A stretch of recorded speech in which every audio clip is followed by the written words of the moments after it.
Hello दोस्तों, my name is प्रियाद Murray. आज हम जानने वाले हैं computer full information in 10 minute presentation. तो चलिए स्टार्ट करते हैं। सबसे पहले हम जानेंगे इंट्रोडक्शन से।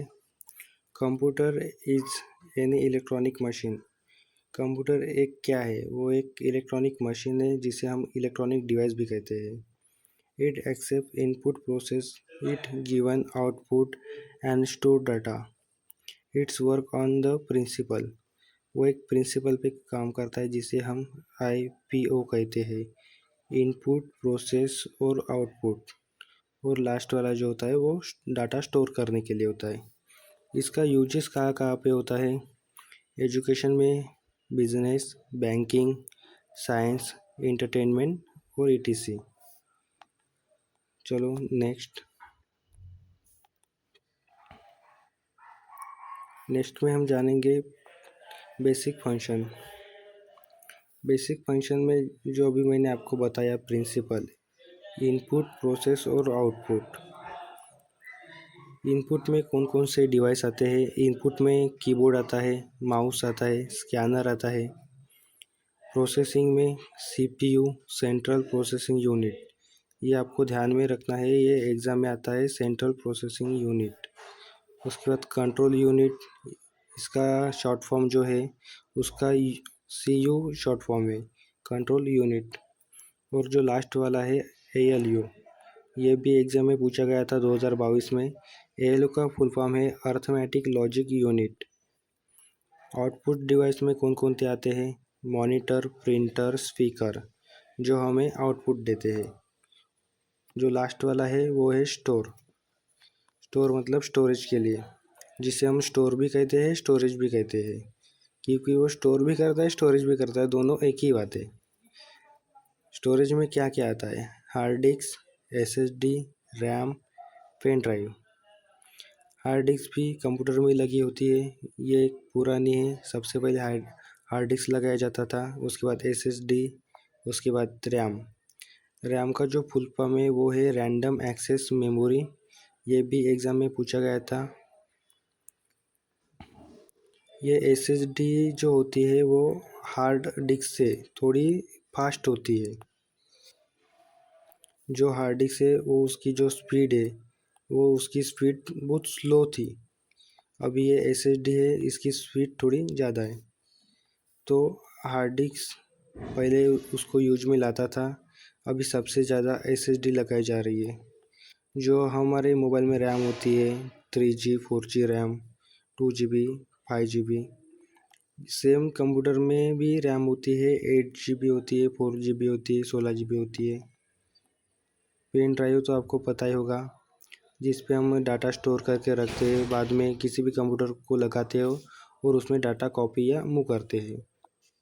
इतना समझ आ गया? चलो अभी next part of computer. Computer के अभी कौन कौन से पार्ट हैं? कंप्यूटर में दो पार्ट आते हैं, एक है हार्डवेयर और दूसरा है सॉफ्टवेयर। अभी हार्डवेयर में क्या क्या होता है? हार्डवेयर में फिजिकल डिवाइस आते हैं। फिजिकल मतलब जिसे हम छू सकते हैं, देख सकते हैं, जिसे हम फील कर सकते हैं, उसको हम फिजिकल डिवाइस कहते हैं। फिजिकल डिवाइस में CPU आता है, कीबोर्ड आता है और मॉनिटर। अभी अभी मैंने आपको बताया कि CPU का full form central processing unit, ये आपको नोट करके रखना है, ये एग्ज़ाम में ज़रूर आएगा। कीबोर्ड जिसे हम टाइप करते हैं और मॉनिटर जो स्क्रीन पे दिखाई देता है आउटपुट में। सॉफ्टवेयर में क्या क्या आता है? सॉफ्टवेयर ये एक ऐसा है जिसे हम छू नहीं सकते लेकिन देख सकते हैं।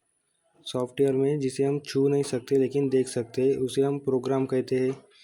OS, विंडोज़ जो हमारी ऑपरेटिंग सिस्टम है, लिनक्स ये भी एक ऑपरेटिंग सिस्टम है, MS ऑफिस ये एक एप्लीकेशन है। Okay, user people who use it computer. जो हार्डवेयर और सॉफ्टवेयर के जो बीच में होता है वो एक यूज़र होता है, ये ध्यान में रखो। चलो नेक्स्ट, जनरेशन ऑफ कंप्यूटर, इसके ऊपर मैं एक स्पेशल वीडियो बनाने वाला हूँ जनरेशन ऑफ कंप्यूटर के ऊपर, वो भी आप बाद में देख लेना। फर्स्ट जनरेशन 1940 टू 1956, सबसे पहले वैक्यूम ट्यूब आया। सेकंड जनरेशन 1956 टू 1963, उसके बाद ट्रांजिस्टर आया। थर्ड जनरेशन में 1964 टू 1971 इंट्रिकेटेड सर्किट आया। उसके बाद फोर्थ जनरेशन में 1971 टू नाउ मतलब प्रेजेंट माइक्रो प्रोसेसर। अभी फिफ्थ जनरेशन में भी आएगा, मतलब फिफ्थ जनरेशन फ्यूचर वाला है। फिफ्थ जनरेशन बोले तो फ्यूचर, उसमें एआई आ गया। अभी एआई से बहुत कुछ काम हो रहा है अभी। एआई का मतलब होता है आर्टिफिशियल इंटेलिजेंस, वो एक एआई है जो उससे काम बहुत सारे अभी आसान हो गए। जिसे हम फाइल को बनाने में 1-1 घंटा लगता था, अभी वो एआई 5 मिनट में बना के रेडी करके देता है। Next, types of computer. Computer के कितने टाइप्स हैं? Super computer, most powerful, research, weather.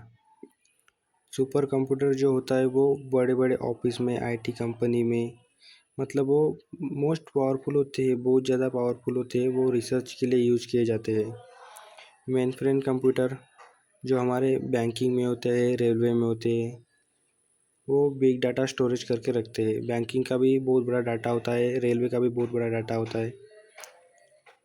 Mini computer, departmental use, जितने भी हमारे डिपार्टमेंट है, अभी जैसे हमारे डिस्ट्रिक्ट के डिपार्टमेंट पकड़ो, स्टेट लेवल के डिपार्टमेंट, नहीं तो कोई लॉजिस्टिक, कोई भी डिपार्टमेंट हो, उसमें सबसे ज़्यादा यूज़ किया जाता है मिनी कंप्यूटर।